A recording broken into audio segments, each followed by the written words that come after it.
शनिवार की एक रात रेलवे प्लेटफार्म पर गहमागहमी का माहौल। सैकड़ों लोग ट्रेनों से उतर रहे थे या फिर ट्रेन पकड़ने का इंतजार कर रहे थे।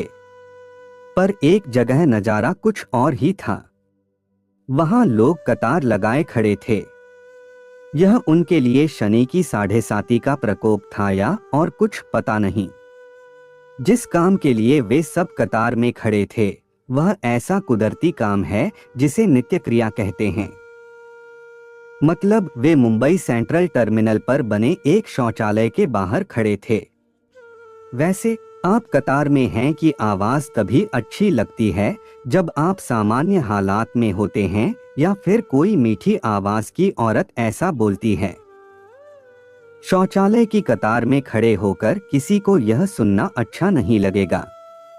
हुआ यूं कि शौचालय के मुलाजिम और ठेकेदार रेलवे की चादर बिछाओ बलमा गीत गाते हुए रेलवे के कंबल ओढ़कर निद्रा देवी के आगोश में चले गए।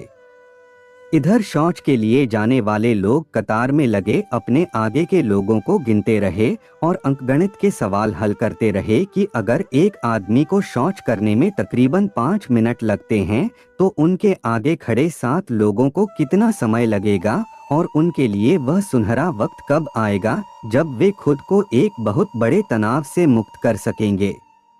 वे बार बार अपनी जेब में रखा 2 का सिक्का छूकर तसल्ली कर रहे थे कि ऐन वक्त पर छुट्टे न होने के चलते उन्हें फिर से कतार में न लगना पड़े। चाहे सदी के महानायक कहते रहें कि अब इंडिया शौच करेगा तो दरवाजा बंद करके, पर शौचालय के अंदर जाकर कोई दरवाजा बंद करके ही सो जाए तो इंडिया शौच कैसे करेगा। हाय, ऐसे में तो शौचालय तो शयनालय यानी सोने की जगह बन जाएगा। बेचारे शौच के मारे मुसाफिरों का तेरे द्वार खड़ा एक जोगी गाते गाते गला बैठ गया। सिक्के को दबाते दबाते हाथ में छाले पड़ गए, पर दरवाजा अली बाबा के खजाने के दरवाजे की तरह खुलने का नाम ही नहीं ले रहा था। उस दरवाजे को खोलने का खुल जा सिमसिम टाइप कोडवर्ड क्या था किसी को नहीं पता था। रेलवे के अफसरों से शिकायत करने पर शौच जाने वालों को कभी इस अफसर के पास तो कभी उस अफसर के पास भेजा जाता रहा। अब सोचिए कि उन भुक्तभोगियों की क्या हालत हो रही होगी। ऐसे विकट हालात में 2 से 4 कदम चलना भी मुश्किल होता है और उन बेचारों को दर-दर की ठोकरें खानी पड़ रही थीं। अब भैया, कुछ इमरजेंसी वाले काम ऐसे होते हैं जिनकी जरूरत कभी भी पड़ सकती है और हल्का होना भी उनमें से एक है। कहा भी गया है कि ग्राहक, मौत और शौच कभी भी आ सकता है।